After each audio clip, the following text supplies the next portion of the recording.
nossas saudações cordiais. É com muita alegria que nós estamos aqui para a Fraternidade Espírita Irmã Sheila, essa casa tão querida, com o objetivo de nós falarmos hoje sobre sucessos e fracassos, inspirados na obra pelo Espírito Joana de Ângeles, Amor Imbatível Amor.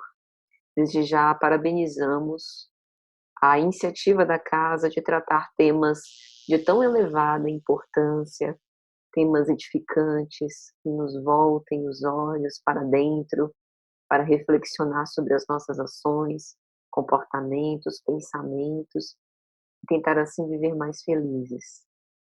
Então, antes de nós começarmos, vamos fazer uma prece com o objetivo de nos aclimatar psiquicamente, elevando os nossos pensamentos ao céu.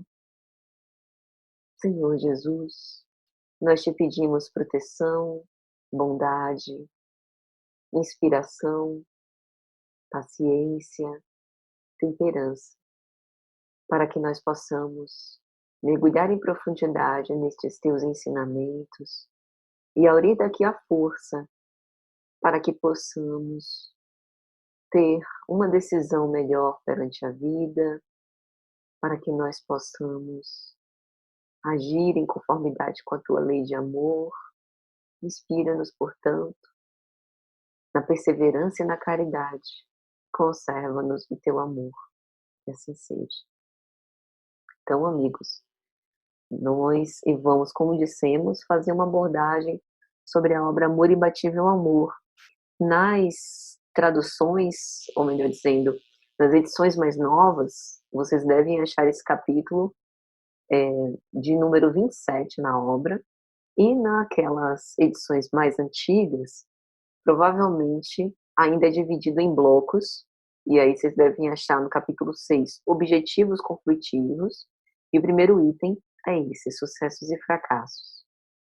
Então, vamos fazer uma reflexão sobre esse tema. Joana nos traz, nesse capítulo, nessa obra, a temática do homem, que busca sempre o primeiro lugar, o lugar de destaque, busca ser um triunfador, nutrindo para isso a ilusão de que ele pode ser maior do que os outros, de que ele pode se tornar indispensável, e quando ele, na verdade, tem poderes muito limitados. E quando se vê nessa situação, uma situação de fracasso, esse mesmo homem em busca de um êxito aparente, a qualquer custo, percebe-se frágil e alquebrado, arruinado em si mesmo. E isso é causa, como a gente pode imaginar, de profundo desgosto, a ponto de perder, inclusive, a força, o sentido de viver. Então, Joana vai inaugurar o capítulo dizendo que o desajuste emocional e essa perda de identidade que predominam na sociedade contemporânea acabam determinando como indispensável a conquista de metas estabelecidas para fora, externamente, calcadas no egoísmo, numa indisfarçável preocupação, numa indisfarçável preocupação de parecer aquilo que não é, das metas que aparentam nos proporcionar felicidade, mas que, em essência, só nos aturdem mais. E quando a gente lê esse capítulo de Joana, pelo menos eu me lembrei de uma história que é, na verdade, uma peça de Shakespeare, que ele escreve em 1606, que não é tão popular, mas cujo drama é atualíssimo ao que a gente está vivendo hoje na sociedade do século XXI, que é a obra de King Lear, ou Rei Lear. Ela é uma tragédia, é o gênero da obra, muito atual e até pouco comentada, se a gente for comparar com Hamlet ou O Mercador de Veneza. A tragédia passa sempre pelo excesso. O gênero trágico é um gênero que fala sobre aflições, angústias, né, dilemas existenciais. E essa tragédia em específico fala sobre um homem deambulante entre os desafios de amor e poder, em busca desse amor e poder incessante, ainda quando perde, quer ganhar. E o amor e poder como moeda fundamental das nossas ações. É bem se vê que esse amor que eu estou me referindo não é um amor renúncia, um amor abnegação, mas é um amor utilizado como moeda de troca e acaba servindo como parâmetro para os nossos juízos. Então, na história de Shakespeare, o velho rei da Bretanha precisa decidir como seu reino será partilhado entre suas 3 filhas, Goneril, Regan e Cordelia. Inclusive, para quem deseja, né, saber da história, com um excelente ator que é Anthony Hopkins, há um filme recém-lançado, se eu não me engano, de 2017 ou 2018. Então, para decidir essa partilha, né, que representa a passagem e transmissão do poder, do legado do rei, ele espera uma declaração de amor que possa ajudar ele a decidir, né. Contando assim, parece infantil e na obra, vocês vão ver, assim, quem já conhecer, pode testemunhar, que é realmente uma atitude imatura psicologicamente. E aí são apresentados 3 discursos, 3 narrativas relacionados a amor e sofrimento, que são também narrativas presentes na nossa contemporaneidade. Goneril é a primeira quem fala, ela faz uma declaração de um amor absoluto, um amor romântico, um amor sublime, acima de todas as coisas, que representa toda a honra e glória. Regan coloca um amor também imenso, como o de Goneril, porém com uma adicional de exclusividade. E ela diz, né, que o rei é o único que ela ama, embora ela fosse casada. Então aqui a gente vê instaurada a lógica do ciúme, aquele amor que é encapsulado só entre 2. Quando há a presença de um terceiro, é necessário odiá-lo, excluí-lo. Olha como isso está presente na nossa sociedade atual, na cultura do ódio.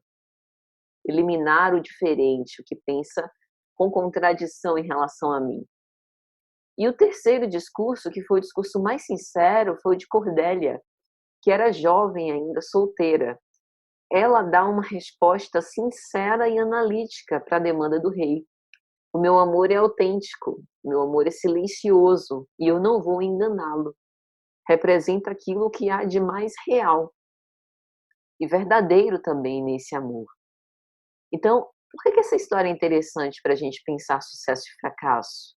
Porque as ilusões habitam aqueles que se creem fortes em seu poder. Baseado na ira, o rei fica encolerizado com a resposta de Cordélia e faz, por isso, uma má escolha. Então a gente vê aqui um traço, né, do seu narcisismo patológico. E com isso ele acaba engendrando sua própria ruína e a ruína geral, porque ele faz a partilha entre o amor baseado na dependência, aquele amor emulado, né, um amor falsificado das 2 primeiras filhas, Goneril e Regan. E é o amor sincero, ao amor que profere a verdade que dói, ao amor que apresenta falta, dizendo que o desejo não pode ser completamente saciado, esse ele abomina. Então ele divide o reino para as suas filhas aduladoras e deixa Cornélia de fora. Freud vai inclusive abordar esse tema num texto, o tema dos 3 escrínios ou dos 3 cofrinhos de 1913, que fala sobre uma escolha com base em 3 cofrinhos, cofrinho de ouro, de prata e de chumbo, que diz sobre a escolha de uma mulher entre 3 pretendentes a depender dos interesses desses pretendentes. Então, Cordélia, a partir daquele momento, a única filha leal, simplesmente se cala. E a gente vê a história dramática do rei Lear destinada a inculcar 2 sábias lições. A própria vida e que nós não devemos nos guardar de aceitar a lisonja pelo seu valor aparente. Por que eu estou dizendo isso? Porque Joana, no texto, vai dizer: hoje se apresentam vários cursos e técnicas variadas para superar-se obstáculos. É o que a gente chama da falsa autoajuda, que não ajuda nem ao próprio autor do livro, né? de conquistar-se amigos, de lograr-se relacionamentos úteis, numa neurótica preocupação pelas vitórias exteriores.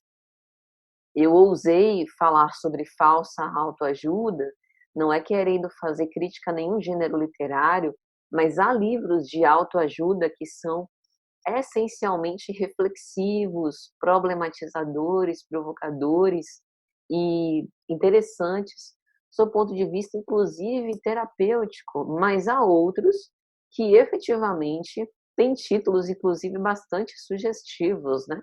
Como ficar rico em 2, 3 dias, como trazer o seu amor de volta, coisas que nos lembram aquelas simpatias de criança, né? Então, esse tipo de literatura, efetivamente, bem se vê que não pode ajudar ninguém a nada, né. Mas muitas vezes, este homem, tão preso nos seus próprios interesses, tão focado nesses seus objetivos, ainda que menos nobres, ainda que sejam objetivos voltados apenas para as coisas do mundo material, não está disposto a renunciar a essas propostas.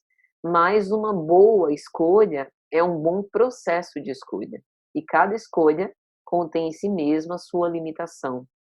A escolha que é menos reluzente, que não é bajuladora, aduladora, que incorpora o real, excluído das outras escolhas, quase sempre é aquela, de maior inteligência, é aquela que vai efetivamente nos levar para um caminho de melhor descoberta de si mesmo, né. E nos prender nessa arrogância e prepotência só vai nos fazer levar ao fracasso real. Por isso que Joana vai dizer que o ser humano afadiga-se por defender a posição em que estagia e não desfruta daquilo que foi anelado, preocupando-se em acumular mais, defender-se mais, amar menos, tranquilizando-se menos ainda. Então aquilo que efetivamente poderia ser causa da sua felicidade, ou alguns se defendem, né, quando eu conseguir me casar, quando eu conseguir me formar, quando eu terminar de criar os meus filhos, quando eu conseguir juntar o meu primeiro milhão, enfim, colocando diversas metas materiais que são ambições dignas, desde que conseguidas com o trabalho honesto, mas que não necessariamente tem garantia de que nós vamos desfrutar aquilo que conquistamos, né. Não há nenhum modo da gente se precaver contra essa ânsia de ter mais, sem conseguir usufruir daquilo que a gente já dispõe, né. E na história de Rei Lear tem um momento da obra que ele fica sozinho, que é quase sempre o destino desses aparentes bem-sucedidos. E aí ele se vê às voltas com um louco, que é a figura do sábio marginal, né, do bobo da corte.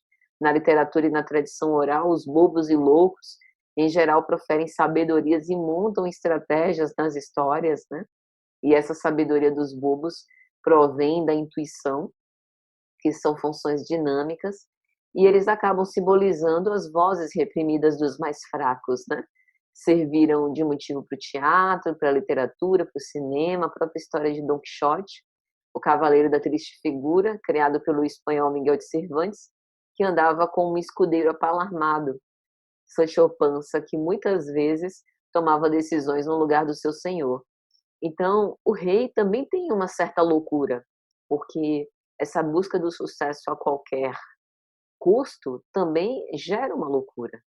Ele, o rei Lear, acreditava-se ainda rei. Ele acreditou no seu personagem, porque estar rei era uma condição, não estava relacionado com a sua existência humana. E ele acaba transcendendo seus atos nessa ilusão que destrói a si mesmo. Joana adverte: o poder é uma ferramenta neutra. Somos nós que decidimos como usamos. Ter, possuir, para se manter com dignidade, ter segurança emocional, social, econômica, é um sentido existencial, através do qual se harmonizam algumas necessidades psicológicas. Então aqui não há de nossa parte, nenhuma tentativa de dizer que o dinheiro é ruim, que o poder é um grande demônio e que a gente não deve ter ambições de ordem material. Mas a gente precisa se preparar para isso, saber onde nós colocamos o nosso tesouro, porque aí também estará o coração nosso, né? Como diz Jesus. Mas o sucesso significativo, verdadeiro, se expressa com uma atitude de equilíbrio entre aquilo que eu consigo e o que eu perco. Aprender a perder, porque nem sempre todas as respostas serão positivas, serão de triunfo. O fracasso é parte integrante do comportamento de busca. A frustração é estruturante, é constituinte a personalidade. Tristes das crianças que não recebem não dos seus educadores, que sempre têm tudo o que pedem, porque nem sempre aquilo que pede o quer. E essa sabedoria é a sabedoria da pedagogia verdadeira. Então essa capacidade de dizer não, ela está relacionada com o verdadeiro amor, que entende que essas recusas são correções necessárias para a reforma do nosso caráter. E na história, não querendo dar spoiler, mas já dando, o rei acaba enterrando sua filha mais nova, Cordélia, a sensata, né? E ele profere uma frase que é brilhante: a sabedoria que deveria me caber estava nela. Ou seja, essa incapacidade de lidar com o que nos contraria pode nos levar a um fim trágico. No Rei Lear, o bobo e o rei trocam de papéis. A razão, entorpecida pelo fascínio da própria imagem, enlouquece. E é a loucura que adquire lógica. Então é importante a gente reflexionar sobre essas coisas para que a gente possa mudar a nossa noção de sucesso e fracasso. Jesus, como sempre, né, o nosso querido Messias, pedagogo ímpar, médico das nossas almas, também fala sobre isso, num texto que Kardec inclusive coloca em O Evangelho segundo o Espiritismo, exortando que possamos nos guardar da avareza. Ele cita o diálogo de Jesus com a multidão em Lucas capítulo 12, versículos 13 a 21. Então, no meio da turba, um homem lhe disse a Jesus: Mestre, dize a meu irmão que divida comigo a herança que nos tocou. E Jesus então lhe responde: Ó homem, quem me designou para vos julgar ou para fazer as vossas partilhas? E acrescentou: Tende o cuidado de preservar-vos de toda a avareza, porquanto, seja qual for a abundância em que o homem se encontre, sua vida não depende dos bens que ele possua. Eu fico imaginando a face de Jesus perante essa rogativa. Mestre, diz ao meu irmão para ele dividir comigo a herança que nos coube. O divino Messias pisa os seus pés santos no lodaçal das paixões humanas para nos ensinar renúncia e fraternidade universal. E vem alguém tão humano como nós, tão sequiosos de se dar bem na vida como nós somos, tão hesitantes, tão fracos, tão frágeis, perguntando se o Cristo poderia interceder para ele numa partilha. Quando Cristo estava ali não falando para corpos que iriam perecer, mas para espíritos imortais que nós somos. E toda a paciência de Jesus para nos educar, utilizando aquele que perguntava como modelo, talvez, das nossas próprias perguntas se estivéssemos naquele lugar. E depois dessa conversa, ele conta uma parábola. Havia um rico homem cujas terras tinham produzido extraordinariamente, e ele se entretinha a pensar consigo mesmo: que hei de fazer? Pois já não tenho lugar onde possa encerrar tudo o que vou colher. Aqui está, disse, o que farei. Demolirei os meus celeiros e construirei outros maiores, onde porei toda a minha colheita e todos os meus bens. E direi à minha alma, tens de reserva muitos bens para longos anos, repousa, come, bebe, goza. Mas Deus, ao mesmo tempo, disse ao homem: que insensato és! Esta noite mesmo tomar-te-ão a alma, e para que servirá o que acumulaste? É o que acontece, diz Jesus, aquele que acumula recursos para si próprio e que não é rico diante de Deus. Então, cumpre-nos, meus amigos, a gente perguntar, aos olhos de Deus, o que é sucesso e o que é fracasso? Aos olhos de Deus, quais de nós somos efetivamente ricos e famosos? Quais temos os maiores tesouros? E será que esses tesouros, considerados aos olhos de Deus, são também por nós considerados? Porque muitas vezes a nossa fragilidade psicológica reponta como conflitos, a competição de uma personalidade que tenta enfrentar suas dificuldades e não consegue. Muitas vezes nós nos afadigamos por acumular esses tesouros e ficamos mais perdidos. Buscamos o êxito fazendo as escolhas erradas, exatamente como o rei Lear, temendo a perda do prestígio da posição social que nós ocupamos, temendo que a nossa reputação seja manchada, temendo o insucesso. E assim vamos buscando a cada dia compensações externas que possam massagear o nosso ego ambicioso e frágil. É por isso que Joana vai dizer que o indivíduo perde contato com a sua realidade, tornando-se antinatural. Ou seja, o triunfador de ocasião não admite a limitação, a castração de um poder transitório. Ele não entende que perde uma posição para ganhar outras experiências, que todo trono é passageiro. Na contemporaneidade, isso ficaria marcado pelos que atribuem, por exemplo, como sua fortaleza aquilo que realizam, a dedicação sacrificial de toda uma vida, tentando com isso se tornar indispensáveis, insubstituíveis, eternos.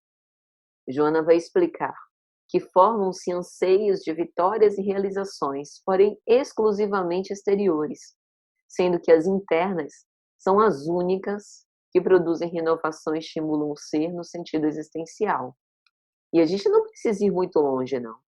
Mesmo dentro dos guetos espiritistas, a gente tem isso, né?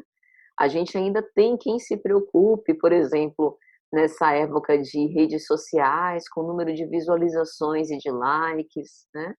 Sabendo se estão realizando mais do que os outros, como se o peso, a representatividade do nosso trabalho se desse pela apreciação externa. Nós ainda não entendemos que Deus vê as nossas intenções e o sacrifício máximo que nós fazemos para realizar aquilo que nós realizamos. Deus não está preocupado em fazer comparações nem com as nossas rixas humanas. Ele olha individualmente para a capacidade de cada um dar. E se esta capacidade está sendo levada num grau máximo de renúncia, de abnegação, se nós efetivamente estamos doando o nosso coração para a construção dessa obra divina nos nossos corações, nós estamos fazendo o melhor e estamos sendo bem-sucedidos naquilo que nos propomos. E aqueles que não observamos tudo isso, não se preocupem também, porque vem as lutas, vem o tempo que vai se escoando na ampulheta das horas, o cansaço que vai aumentando, a vitalidade que vai diminuindo. Uma hora a gente vai ter que voltar para a pátria espiritual. E mesmo antes disso, quando nós sentirmos o vazio existencial se apoderar na forma de ira, de indignação, a gente vai dar valor ao autêntico amor, ao devotamento e trabalho por um ideal, que só pode ser alcançado através das vias de planificação e crescimento pessoal. Joana nos elucida que o homem tem necessidade de enfrentar desafios, como ferramenta do seu próprio processo de amadurecimento psicológico. Então, as dificuldades fazem parte da vida e nós precisamos nos acostumar com isso. Precisamos transformar e desenvolver a capacidade de nos transformar com aquilo que nos contraria, lidando com isso. Tem um momento da história de Rei Lear que chega o momento da realidade no caso dele. Ele está no meio da floresta, começa a cair uma chuva torrencial e ele contesta a tempestade, exigindo que ela cesse. Esse ponto da obra é muito marcante, porque é o símbolo do homem lutando contra a força da natureza, como é o caso, por exemplo, da morte que se impõe sobre nós. Deus, que muito nos ama, muitas vezes nos aplica correções para que a gente possa modificar o nosso caráter e corrigi-lo, e às vezes a gente não entende. E ele termina aniquilado. E no nosso caso, vem a amargura, o ressentimento, a frustração, a depressão. Por isso é imprescindível realizar uma boa estrutura das nossas escolhas, para que a gente consiga enfrentar os choques da vida com razoável tranquilidade. Nutrindo o ideal, abraçando ideais de enobrecimento pessoal e de grupo, nos envolvendo emocionalmente com o corpo social, mantendo uma conduta existencial harmônica, sentindo-se fazendo parte desse trabalho que nós desenvolvemos, conhecendo a si mesmo, suas próprias fragilidades, suas capacidades, potencialidades, aprender a abrir mão, a não querer estar sempre certo, sempre dono da razão, preservar mais a paz das relações. Se nós já estamos convencidos da nossa opinião, por que nós queremos dobrar o outro? Por que não vivenciar aquilo que o Livro dos Espíritos nos ensina como liberdade de consciência? Se achamos que o outro tem uma opinião que pode levá-lo a um mau caminho, pode fazer com que ele adoeça, que ele encontre a morte mais cedo ou se torne infeliz, e nós elucidemos, se houver oportunidade para isso, mas sem querer constrangê-lo à nossa vontade, porque nós nos achamos muito bons. Que façamos a exemplo do Cristo, que elucidava quem queria ser elucidado, mas que a gente também não nutra autoenganos, nem busque enganar os outros. Possamos fazer uma autoanálise cuidadosa, trabalhemos no convencimento primeiro de nós mesmos, refletindo periodicamente sobre os valores que nós escolhemos para a nossa vida, discernindo quais são os reais e os aparentes para o êxito real do ser, nos desincumbindo dos nossos deveres com responsabilidade e nobreza, e lembrando que a finalidade da existência corporal é a conquista desses valores eternos. Eu não quero dizer com isso que é abominável a presença do homem no mundo e, por exemplo, usufruir dos prazeres de ordem material, desde que feito com parcimônia, sem excessos. O que quero dizer é que nós não deveríamos viver com esse objetivo, né? Com o objetivo apenas desses prazeres de ordem material, mas deveríamos nutrir os valores mais dignificantes, porque a busca do equilíbrio é justamente entre aquilo que nós pensamos ter e o que nós realmente somos. É buscar, da forma mais econômica possível, como nós podemos ser verdadeiramente felizes. A busca da estabilidade emocional é uma conquista que nos faz permanecer os mesmos, independente das circunstâncias. Mas o que a gente observa é que o homem moderno, né, o ser humano, em contato com o seu desamparo, tem uma grande necessidade de reconstrução ética para poder posicionar aquilo que é sucesso e fracasso. As sociedades modernas geralmente produzem um sujeito que é ao mesmo tempo centrado no eu, né, no ego, e carente de ser, o que a psicologia analítica, citada por Joana, inclusive nesse capítulo, chama do self, do si mesmo mais profundo. Se a gente pensar, por exemplo, nas sociedades tradicionais e mesmo nas configurações familiares, nós nascemos nomeados, falados, desejados, pensados. E essas estruturas simbólicas de parentesco nos conferem um lugar, um nome, um destino, que dificilmente são modificados ao longo da vida. Mas quem nós somos? A identidade Patrícia qual que é?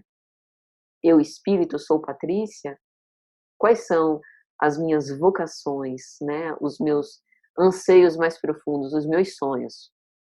Então a grande crise ética do homem moderno é essa, é consequência de uma crise muito maior, que abala as suas certezas sobre o ser, sobre seu bem-estar, sobre o que é a verdade.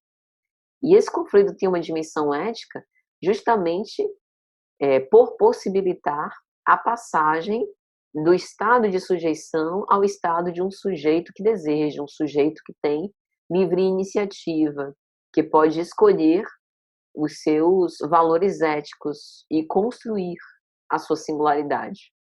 E esse processo civilizador que a gente está, todos nós, né, estamos submetidos, acaba marcando uma certa divisão entre aquilo que eu exponho para fora, o externo, e aquilo que eu sou intimamente, o interno, né?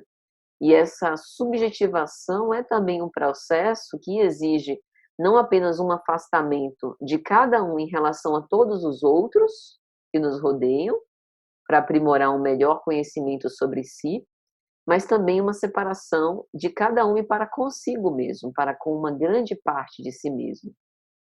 Porque, por um lado, para que a gente possa nos reconhecer, nós precisamos estar na presença do outro. Mas, por outro, nós também temos carência daquela solitude constituinte, para que a gente entenda quais os nossos impulsos, nossos afetos, nossas vontades, quais os nossos desejos, quem nós somos intimamente, né? Então, um sujeito reprimido, civilizado, no mau sentido do termo, que sempre esconde e silencia os seus impulsos e desejos, ele caminha para a alienação de si mesmo. Acaba dividindo a si. E a face que a gente vê, né, a face contemporânea desse grande desamparo, é justamente gerada a partir daí. Uma perda da relação dos homens com o saber de si. Não consegue se produzir uma verdade sobre si mesmo, introjeta-se as verdades vendidas, verdades essas relacionadas a sucesso e a fracasso. Por isso que hoje, se a gente for fazer uma pesquisa nas ruas, né, o que é para você ser uma pessoa bem-sucedida? Grande parte dos entrevistados vão responder: ter uma casa própria, ter carteira assinada, né, ou ter completa independência financeira, né, ser realizado afetivamente, né, ser pai, ser mãe, ter filhos. Mas essa é uma leitura muito subjetiva. Se você perguntar a um cristão primitivo, né, o que é sucesso, é interessante, provavelmente ele diria: morrer por amor ao nome do Cristo. Esse é o sucesso. Para os romanos, aquilo era o mais completo fracasso. Então veja o quanto é estranho e perigoso nós comprarmos os valores dos outros e não desenvolver os nossos. Mas é um preço que nós pagamos quando a gente se submete a essa falsa civilização e nos deixamos engolfar pelas ondas caudalosas das informações, deixamos-nos levar pelas ondas das redes sociais, sem mergulhar em profundidade, só surfando ali na superfície. Na atualidade, o homem tenta enganar a si mesmo e fugir da sua própria realidade, que é a realidade interior. Evita a reflexão esclarecedora que poderia desagrilhoá-lo das vicissitudes do sofrimento excessivo e profundo, e aí permanece numa posição defensiva e imatura de negar-se, mascarar-se, sem entrar em contato com sua individualidade no sentido mais profundo. Quando Freud reformula seu modelo psíquico, no que a gente chama de segunda tópica, a partir de 1920, na teoria freudiana, em que ele coloca a noção de instâncias ou domínios funcionais, ele passa a reafirmar ali a supremacia dos processos inconscientes. Ele havia aproximado o que ele chama de id ou isso, a uma ideia de repositório de impulsos caóticos, uma espécie de arena de forças psíquicas ou local de representação de pulsões, ao ego ou eu, ele havia atribuído a função de autoconservação e mediação com os seus próprios impulsos com o mundo externo, um centro de tomada de decisões e articulação de fatos. E é uma terceira instância, que ele chamou de supereu ou superego, ele dá a função simbólica de organizador do desejo, representante da censura, que é imposto pela cultura e pelas influências parentais e seus substitutos, como mestres, professores. Então, quando a gente vê Joana falando sobre o ego, de uma forma assim, ego fragilizado, ego que nos encastela, ego que impede a nossa maturidade psicológica, não é que o ego não tem importância, o ego é estruturante para o sujeito. Ele é uma organização especial intermediária entre os nossos impulsos e o mundo externo. Ele tem uma tarefa de autopreservação da identidade, da memória, da fuga de estímulos externos excessivamente intensos, da adaptação a estímulos mais moderados. Ele tem um certo poder de decisão, de moderador, tem a missão de descobrir qual o método mais favorável e menos perigoso para se obter satisfação, levando-se em conta o mundo externo. Mas nós não nos restringimos a essa instância, nós precisamos mergulhar em profundidade para nos conhecer. E é por isso que Joana fala sobre essa identificação aos poucos com o si mesmo, com o self. Porque nós seguimos enfrentando todos os desafios a que somos convidados pela sociedade do século XXI sem realização íntima, grosso modo, fugindo do enfrentamento com o nosso eu mais profundo, que é essa figura do si mesmo, do self. Quando, por exemplo, nós nos colocamos num ato de coragem para nos descobrir e somos defrontados com os conteúdos que vão emergindo do inconsciente, em geral, nós fugimos assustados, porque nós somos defrontados à conscientização e reconstrução de uma imagem ideal que nós forjamos de nós mesmos. Então, esse processo de autoconhecimento e autoiluminação não tem nada de romântico. É difícil, muito difícil. É desafiador ao extremo. Nós, ao mesmo tempo que somos observadores, observados, nós também somos aqueles observadores que nos observamos. E só assim nós podemos reconhecer nossos conteúdos internos, transformando nossos conflitos inconscientes através desse autoconhecimento que nos permita reconhecer os nossos atos e nos abrir para uma transformação melhor.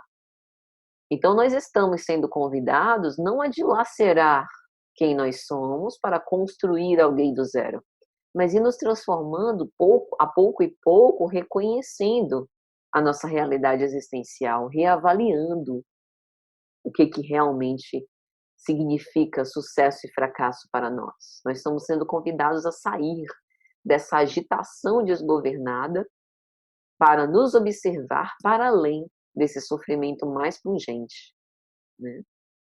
Então, esse movimento de reflexão apoiado entre a realização artística e social, solidária, em que a gente se percebe como cidadão do mundo, útil à economia social, acaba alimentando os mais sublimes sentimentos e consciência ética do ser humano.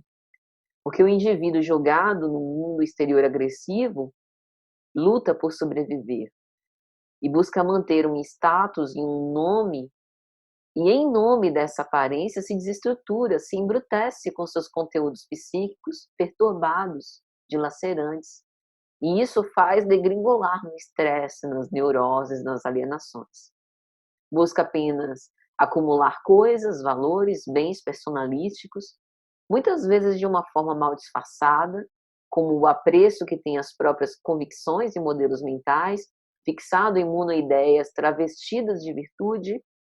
Então, nós que estamos no ambiente religioso não estamos a salvo, é preciso uma autocrítica muito grande para que a gente se reconheça. A gente acha que tem fidelidade a certos preceitos, mas, na verdade, nós estamos com um verniz social, no fundo, ocultando temer perder o que possuímos de ordem material, buscando desesperadamente possuir, e cada vez mais insuficientes conosco mesmos, nos sentindo incapazes de viver bem intimamente em comunidade, ingratos às concessões da vida ao nosso alcance. Por isso, a temperança, a sensatez, a tranquilidade, a confiança em nós mesmos, tudo isso nos leva a reconhecer as nossas possibilidades imanentes, a aceitar as nossas imperfeições e limitações temporárias, em busca de uma melhor harmonização de si mesmo, para que a gente possa fugir dessas armadilhas competitivas perniciosas que só nos deixa mais aflitos, presos, impedindo nossa autorrealização. E aí, para finalizar, Joana vai terminar esse capítulo dizendo que a rebelião ante a ocorrência do fracasso, promovendo desestruturação íntima, perda do sentido da luta e prejuízo emocional, essas sim representam fracasso real.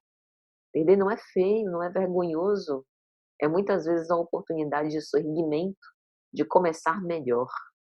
Quantas vezes nós nos punimos pelo fim de um relacionamento? Buscamos onde foi que nós erramos, quando na verdade às vezes é um livramento. Às vezes é a oportunidade da gente perceber que não era o momento mesmo de se entregar daquele modo para aquela pessoa. Quantas vezes nos submetemos a uma prova, um concurso, um vestibular, e não conseguimos a aprovação de primeira. Alguns utilizamos isso para reavaliar se é realmente o que a gente quer. Se for, vamos nos dedicar para perseverar mais no nosso sonho, se não, vamos buscar aquilo que efetivamente nos faz felizes. Joana cita, inclusive, por comparação, a própria estratégia bélica. Vencer a guerra é a meta, e não ganhar batalhas. O importante e essencial é sair vitorioso na luta final, aquela que define o combate. E o que vai definir o combate é justamente o fato da gente se identificar com os ideais mais sublimes que diz respeito ao ser espiritual que nós somos, e não a personalidade que nós animamos temporariamente nessa existência carnal. Então, meus amigos, é mais ou menos isso. Espero de coração que tenha sido de alguma sorte útil. Um grande fraternal abraço a todos os amigos do Sheila, muitas saudades. Que Jesus nos abençoe e proteja. E vamos orar para agradecer. Mestre de bondade e misericórdia, nós te agradecemos por teu amor e tua paz. Gratidão por esse momento. Envolve a todos aqueles que nos ouvem nas vibrações de paz, amor, saúde, bondade, para que nós possamos nos sair daqui refeitos, confortados, consolados, esperançosos, confiantes que estás conosco sempre. Que assim seja. Um abraço, gente. Até a próxima.